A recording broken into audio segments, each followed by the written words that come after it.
Renaissance Podcast presents the Action for Happiness series, episode 13, with Leon Logothetis. My name is Leon. I'm about to embark on an epic journey. A journey powered solely by kindness. Can I live in your house tonight? Unfortunately, I don't have a house. I'm homeless right now. I take this blanket here. We want to put you up in a house, enroll you in some kind of certificate program where you can make your way again in life. How does that make you feel? I feel like I'm proud of the human race. Giving sight to the poor for free, it's beyond words. We will fund 100 surgeries. We spoke to him on an earlier podcast about the amazing adventures of a nobody, and he returned to talk about his Netflix special, The Kindness Diaries, and his latest book, Live, Love, Explore. The life of an Indian farmer is not for me. We're missionaries. We would love to offer a place for you to stay tonight. Made it all the way from Hollywood on kindness. It's true. This is real. It's going to happen. This is like monumental. Thank you. They say that giving is better than receiving, and in many ways that's true.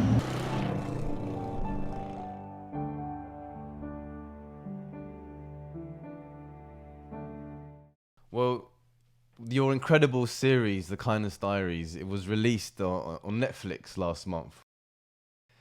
And a series that documents your amazing trip around the world on the kindness of other people. I mean, before this journey, the life that you led is a similar story to many that we hear nowadays. You know, people working a job that they don't really enjoy and not being true to themselves.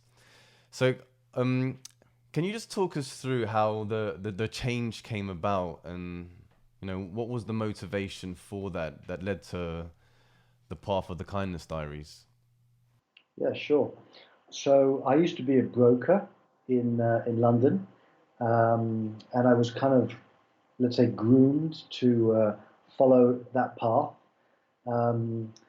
Yet although I had everything I needed on the outside, I felt like I was emotionally and spiritually bankrupt on the inside, and I didn't want to live the rest of my life behind this slab of wood.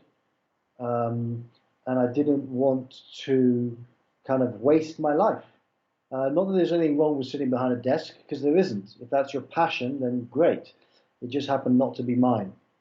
And I ended up watching the movie, The Motorcycle Diaries, which is a romanticized version of Che Guevara traveling across South America, relying on kindness.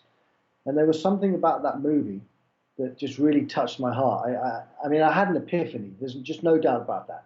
I had an epiphany after watching that movie. And I was like, I actually don't have to live behind this desk for the rest of my life. I don't have to look back at my life when I'm 90 and think I've just wasted it all. I can do something different. And that's what sparked it. So I quit my job. It had been building. The movie didn't simply just, make me quit it like that, but it had been building. And I started to travel the world relying on kindness. And I did a couple of journeys. And the latest journey that I did was the one around the world on a yellow motorbike, where I relied entirely on kindness. But this time it was a bit of a twist. And the twist was that unsuspecting Good Samaritans would receive a life-changing gift. Because kindness to me is not just about receiving, although that's important, because sometimes it's difficult to receive. It's about giving as well. You know, that's our favorite part of the episode, when, one unsuspecting, person that's shown you like an awesome act of kindness, you return the favor, and it like, you never know, and we never know what kind of shape that favor is going to take place. And, in one instance, it was the offering of, 100 cataract surgeries.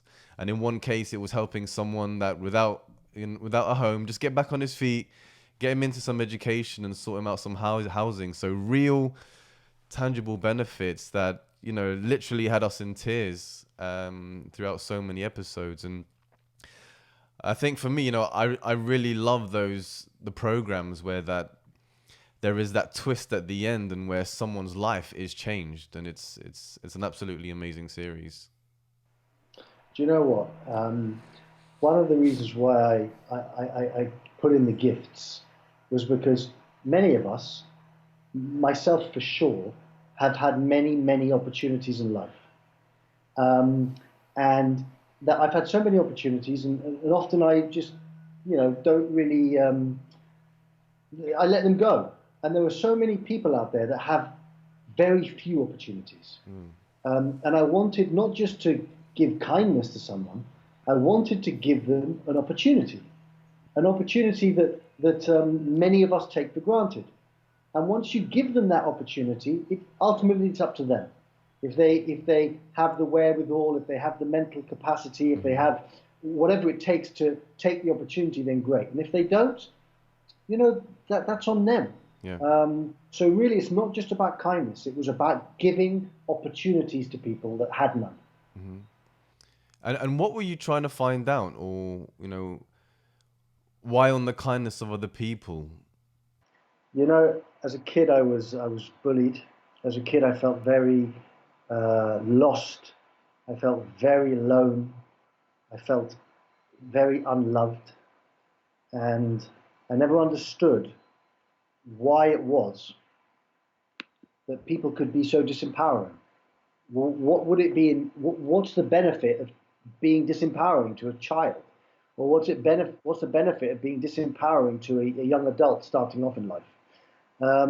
And I wanted to take all those negative things that I'd experienced, and I wanted to do my best to make them into positive things, and to look at people and to be like, I see you. I truly see you, because I never felt seen. So I wanted other people to feel seen. And that's a kind of another reason. It's about kindness, it's about opportunities, but it's about the simple thing of being seen by someone. And for those that haven't watched the series yet, every day was literally a struggle to find food and accommodation, right? Because each step of your journey, even the petrol, which I was surprised to see, that had to be offered by someone, right? Yeah. And it just reminded me of Maslow's hierarchy of needs. Right at the bottom is that shelter and a place to sleep and food, those basic needs. So it really kind of made me think that you spent this entire journey every day with those basic challenges, and we could see at some certain points how exhausted and how tired you were, just not knowing if you were going to get a place to sleep that night. How was that experience? It was very challenging. I've done other things like this. I walked across America on $5 a day. I hitchhiked from Paris to Moscow on €5 a day. So I've had some experience of it. But being rejected often is very challenging. The adrenaline is what keeps you going. And people sometimes say to me, they say, did you ever get ill on your trip? And the answer is no. But after I came back, I got sick for like 3 months. I would go to doctors and I'd say, what's wrong? There's something wrong with me. And no one could figure out what it was. But it was the adrenaline had turned off. So I was no longer working on adrenaline. It's very challenging. The relationships that you built along that journey, sometimes, there was an instance where I would want a certain relationship that you had. I wanted that person to receive the gift. And then you move on, because that's how quickly we can, even in the short segment, we can build a relationship with that person just because, wow, they've let Leon into their house, or wow, they've let Leon do this, and they've, helped him out in so many ways. And, when someone does let you into a house, it's a very private and personal place. It's not just let me buy you food. It's like, I'm taking you into, you now know where I live, but then letting you sleep in their bed as well. That was absolutely incredible. It's amazing. But I feel like if I were to ask 10 people on the streets, 9 of them would say no. And that's perfectly understandable. They don't know who I am. They have lives. and you're not staying in my house. I get it. We're all good. But you meet that one person who you have a magical connection with. Yeah. Even if you don't know them very well, it's that heart connection. And Yeah. once you at that level, you feel like you've known someone for a long time. Yeah. And it's all good. Yeah. Like you know it when you meet certain people, you know, the energy may not work, but then there's that one person you meet and you just feel like you're the same. And that's how that works. And then when you go back to their house, they start showing you pictures of their childhood, and they show you, different artifacts that they've collected, or and you really get to understand that no matter who that person is, everyone has an interesting story. It's just knowing where to look. And then when they bring you in, they obviously want to show you the musical instrument that they play or the gun that they have, and you really see the story behind that person, and that's what and it's really interesting. But you see, that's what it's all about. What you've just described is you saw the people on the screen. You felt who they were. They may have been only there for a couple of minutes, but you saw who they were. They're not they're not actors as well. They're not paid actors. Yeah. This is genuine interactions. Exactly. And everyone can relate. Everyone can relate to the universality of feeling connected, and everyone can also relate to the universality of not feeling connected. We both have both experiences. So what was some of the resistance and the challenges that you faced from family and friends when you made the switch in career, and I guess when you told them about the style of journeys you were going to take? Look, they thought I was not well in the head. Which still hasn't been proven wrong, but but look, I had a nice path I was supposed to follow, and I chose not to follow that path. But after a while, they all realized that path wasn't my path, and a new path was my path. And that's what I say to people. For me, my path was traveling. That doesn't mean that that's your path. Your path may be sitting behind a desk, doing great things. That may be your path, but currently you're on a different one. So everyone has a different path, but we are all the same in our desire to fully embrace life, to fully free ourselves from conditioning, from society, to feel love, to feel heard, to feel our compassion towards ourselves and compassion towards other people, and other people showing us compassion and empathy. From that point of view, we're the same. And why is it that we love to watch these programs of travel, like the Top Gear episodes? Whenever they go abroad, those are always the people's favorite. Or Carl Pilkington, who travels around the world, or Michael Palin. I remember I used to love, back in the days when he would do all these, the Express, when he went on the train and he goes around the world. But why is it that as viewers we enjoy watching these travel shows where we get an insight into the way these people live? Look, I think travel opens up the mind. I think travel gets us out of our comfort zone. I think travel inspires, and I think we enjoy it because it's out of the ordinary, and also we get to see a part of ourselves. We're all the same. We're all one in so many ways. Yes, we're unique. Yes, we're different. Maybe we're different religion, blah, blah, blah. But ultimately, we're the same.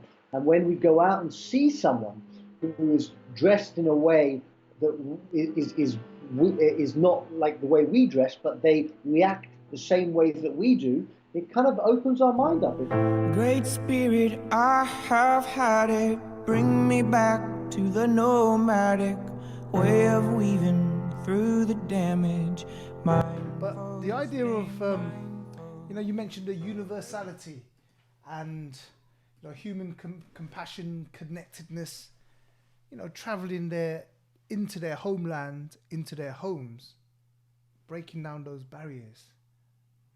And for the people, I think we enjoy the travel shows, but this has got the kindness twist to it, hasn't it? It's got the the compassion side, the idea that, you know, you can, around any corner of the world and around any corner of that part of the world, you could, you know, find a woman who gives you a bowl of noodle soup, who happens to know a doctor, who happens to, you know, for free give people the gift of sight.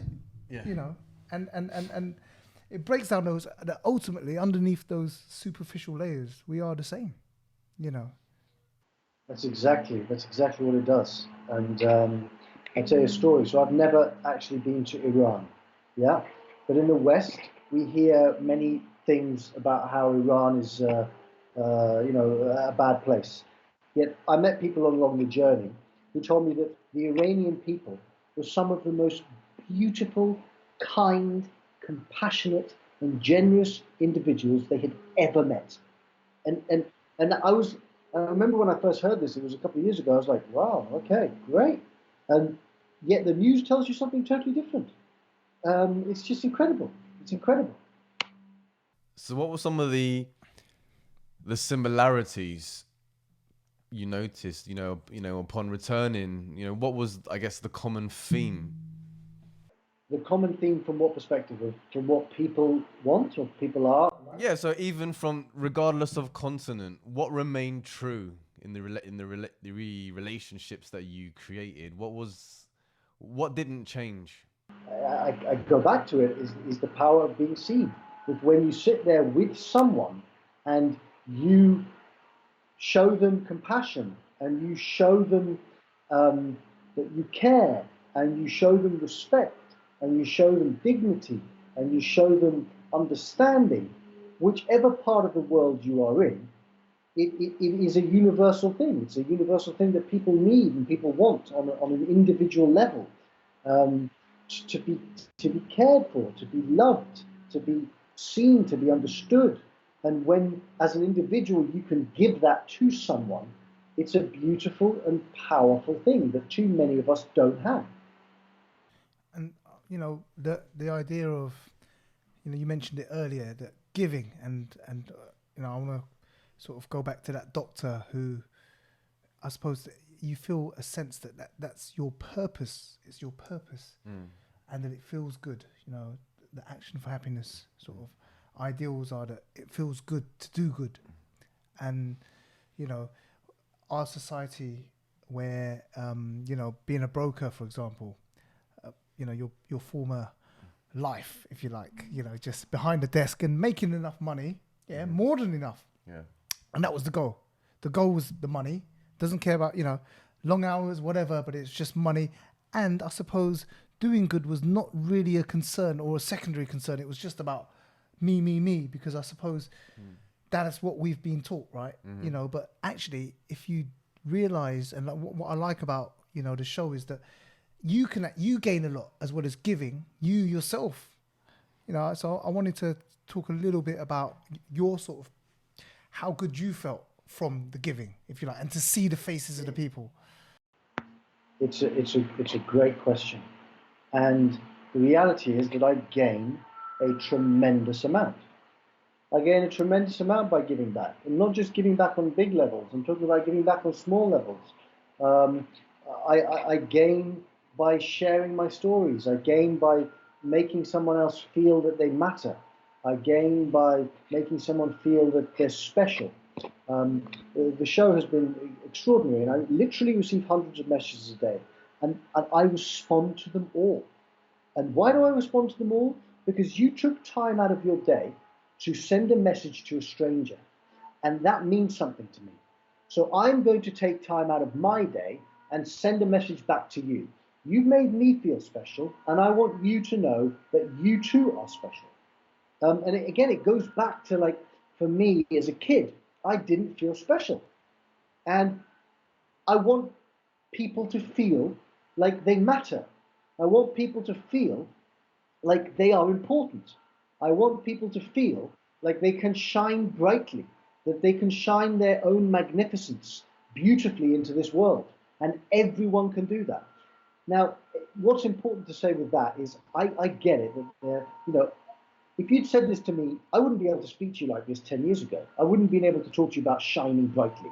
about magnificence, because I was so mired in my own pain that all I could see was my, a hand of pain in front of my eyes.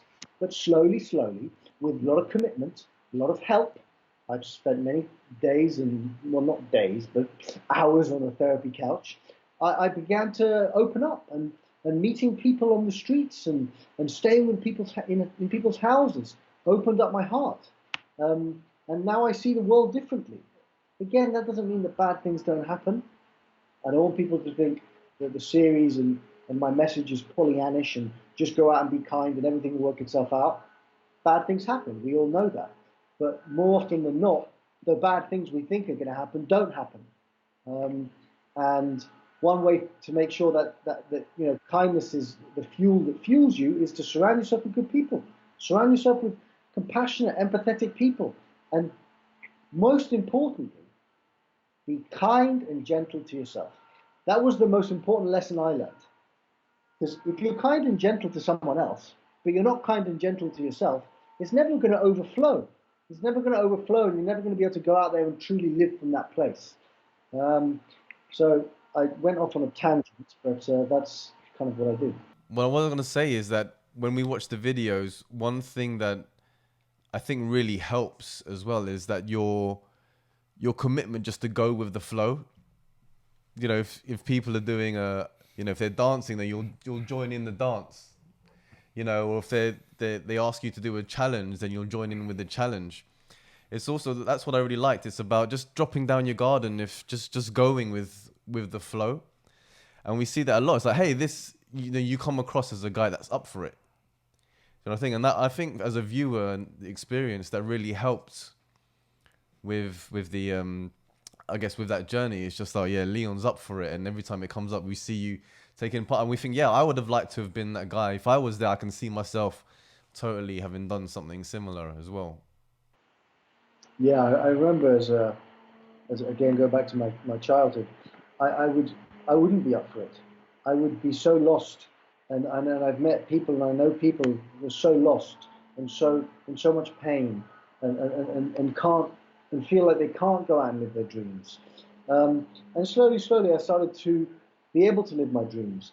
And if I can go out there and dance in an Indian village and just be, then so can you. You don't have to go to an Indian village. You can if you want to, but you can do it in your house. You can put the music on full blast and just start dancing. You can go out into the streets and buy people free coffees. You can do it. It's really just like, I was inspired by books. I was inspired by documentaries. I was inspired by films. And I was like, hold on. If they can do it, why can't I do it? And that's really what part of what the show is about as well. If I can do it, you can do it. There's no doubt you can do it. Maybe in a different form, but you can do whatever you feel inside your soul needs to come out and play. You can do it. And you become more true to your real self by doing so, right? Yes, you do.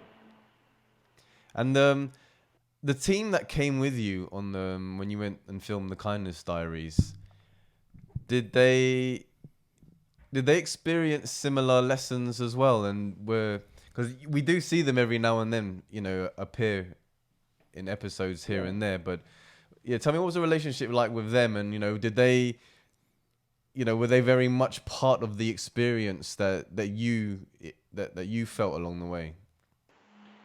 Look, they were obviously following me, so they obviously had to film all these experiences, but they weren't, so they got some of the magic from the journey, but they weren't, for example, they weren't connecting with the people like I was connecting. For example, with Tony, who's the homeless chap in episode 2, they filmed it, they connected, it was beautiful, but then they went to a hotel, and I stayed on the streets with Tony. So I got that real, raw experience, which they didn't get. But then, but I guess when they film the moments of reactions, when you're offering the gifts and, changing lives, I can imagine just, just spending any time abroad with your mates and, waking up together and spending the day together. There is I a bonding that happens, right? Without a shadow of a doubt. And what you see on Netflix on the Kindness Diaries could not have happened without them. Yeah. In the sense that, you know, I don't know how to edit, they do. I don't know how to take amazing shots, they do. I know how to connect with people. So, you know, I took my little magic, they took their little magic, and we made the Kindness Diary. So it's not just a Leon project. Yeah. And it's also the people that we met. Yeah. I think it's been received so well because kindness and compassion is universal. Either we've experienced it and it's helped us, or we haven't experienced it and it's hurt us. So when you watch the show, you get to feel both of those things. Yeah. One is the positivity and the negativity. Yeah. So what's been the general reaction, you know, through your family and friends and also the media, and has that inspired next projects? Look, the reaction has been truly unbelievable. Literally, I spend all day responding to people's messages. And people telling me how they've been inspired, how they've been touched, how their life has changed. And when I get messages from people saying, my life has changed, thank you, I always respond to them. But then I think to myself, your message to me about your life changing is exactly the same feeling I had when I watched the Motorcycle Diaries. Yeah. So I know what you're feeling. And I know that you wouldn't send me that message if it didn't touch you viscerally. So it's a beautiful thing, and it inspires me. It inspires me to keep going. It inspires me to just, you know, keep spreading compassion, keep spreading empathy, imperfectly. I don't want people to think, oh, the Englishman is just going out into the world and pretending he's perfect and spreading kindness and everything is hunky-dory, because that's completely not the case. Yeah. I am as imperfect as everyone who's listening to this podcast. And I have good days, I have bad days. I have days when I am seemingly incapable of being kind. I have days when I'm in the car and I'm like, I get angry like everyone does. But my point for sharing that is it doesn't have to be a big thing. You can do small little things. If you have a commitment to yourself to go out into the world and share your heart as often and as profoundly as you can, and if something bad happens, you just get back on the wagon and you keep on going. That's all it is. That's what this message is. It's not about perfection. Yeah. Absolutely out of the question. I am not perfectionist. Actually a bit of a perfectionist, but I'm not perfect. No one is. No one is. Just go out and do your best. Yep. That's all I want you to get from the show is go out and do your best. Yep. Now, in order to help people with that, your latest book, nice transition there. Live, Love and Explore. It is very much, unlike the Kindness Diaries, the difference in this book is that there is a lot of space in which the reader can fill in their own thoughts and their own suggestions and their own ideas. And it acts as like I don't want to call it like a self-help guide, but it makes for a fun exercise along the read, where it says, what are your big ideas? What are your big dreams? And it's like, okay, well, let's take a moment to think about that right now. So it's what I like about the difference between the last one, was it The Journey of a Nobody and the Kindness Diaries?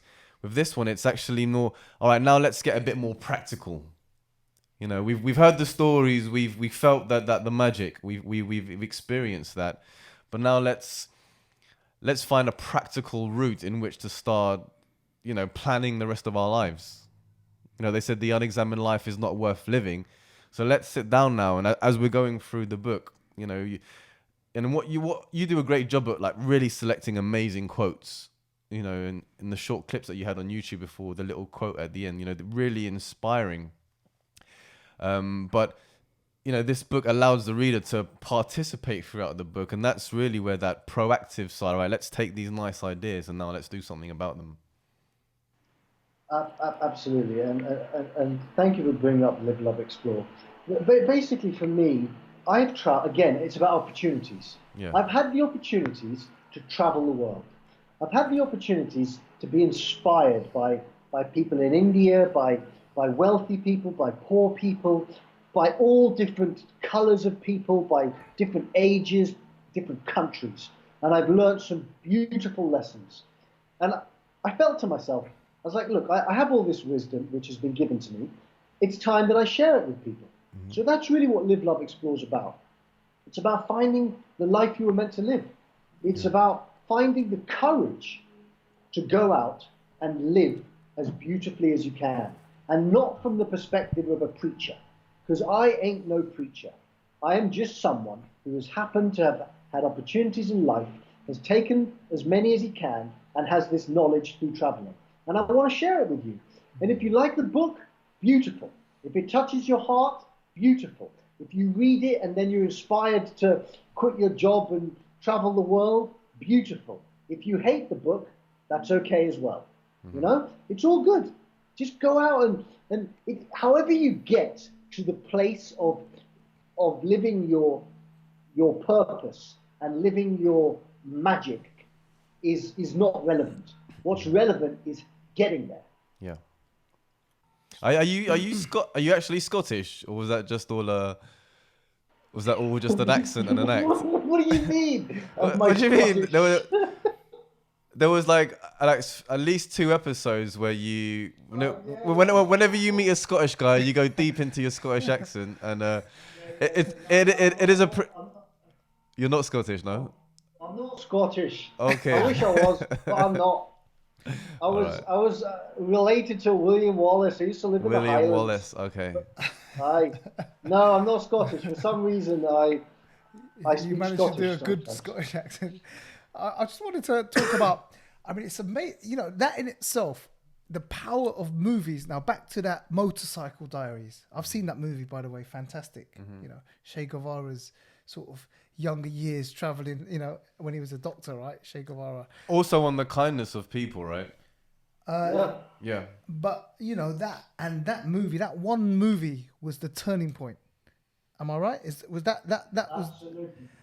And to me, I mean, your personal journey, but the power of movies. So this is sort of going off, you know, the Kindness Diaries topic, Leon. We're talking about in general, how one single movie, and we've had that because I love movies. I'm a big movie fan myself, and I think it's such a powerful form for, you know, I work in education, for education, and in a sense, you know, this is a life education, right? You know, it doesn't have to be restricted to the formal education of the classroom. Yeah. You know, and whatever form it takes, you know, that it can inspire someone to quit his job, travel around the world, document it, which has then gone on to inspire others. You know, on a daily basis, they're emailing you and, you know, they're inspired by your work, you know, the knock-on effect. I just, you know, wanted to talk a little bit about just how powerful movies can be, you know, how that can touch us so deeply. Clearly, that 2 hours, 1.5 hour experience has changed the course of Leon's life. Yeah. What an amazing thing that you can achieve in movie making. But, you know, talking about movies, there's another movie that if your listeners want to check out is Into the Wild. There is a movie where someone, I'm not going to give away the plot, I'm sure many of you have watched it, but if you haven't watched it, where someone goes out and fully embraces life, and fully embraces his fears, and fully follows his courage. And it's just, I remember crying when watching that movie, because it spoke so deeply to me. And other people I've talked about with Into the Wild and with the Kindness Diaries, it just opens up our hearts. I think we're too much in our minds, and sometimes when we watch a movie, it bypasses our mind and settles more into our hearts. And that's why you probably were inspired by the movies you watch, and your listeners are probably inspired by the movies they watch. We're not watching them from our minds. Well, a question that you ask in the book, Leon, which we'll end on, is, you know, what is your big dream? Are you asking me that question? I am indeed. You like putting me on the spot. You know, big dreams, they change. If you'd asked me what my big dream when I was in my 20s, it would be to travel the world, to connect with people.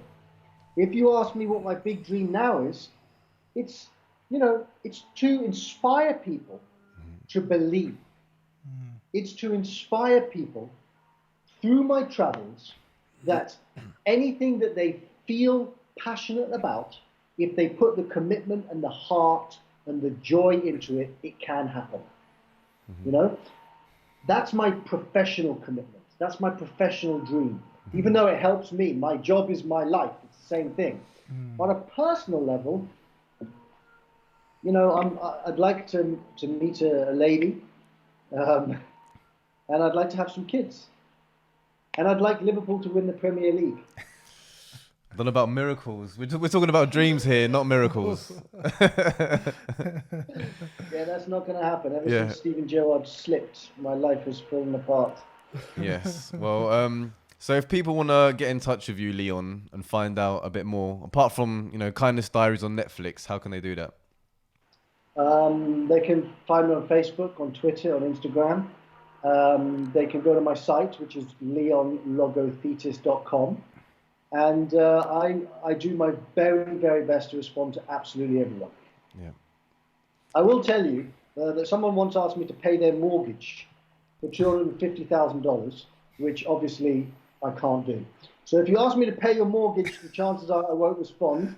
But apart from that, it's all good. All right. Well, hopefully we'll see you later in the year, face to face, if you can, you know, when you make it to London. But, you know, we really appreciate this idea of being the change in the world that you want to see. You know, it's a theme with our guests. You know, we absolutely love the work that you're doing. And, you know, again, very honored to have you here on the podcast. So thank you. Thanks, man. Thanks both of you for having me. Visit the actionforhappiness.org website to access the full podcast list and also to find out about our upcoming events. We would also love for you to check out the Exploring What Matters course. Whether you would like to attend or even host the course, no previous experience required, check out the site to find out more and to apply. Anne and I hosted this last year and it was such a great positive experience. This is being rolled out all over the globe and we would love for you to be a part of it.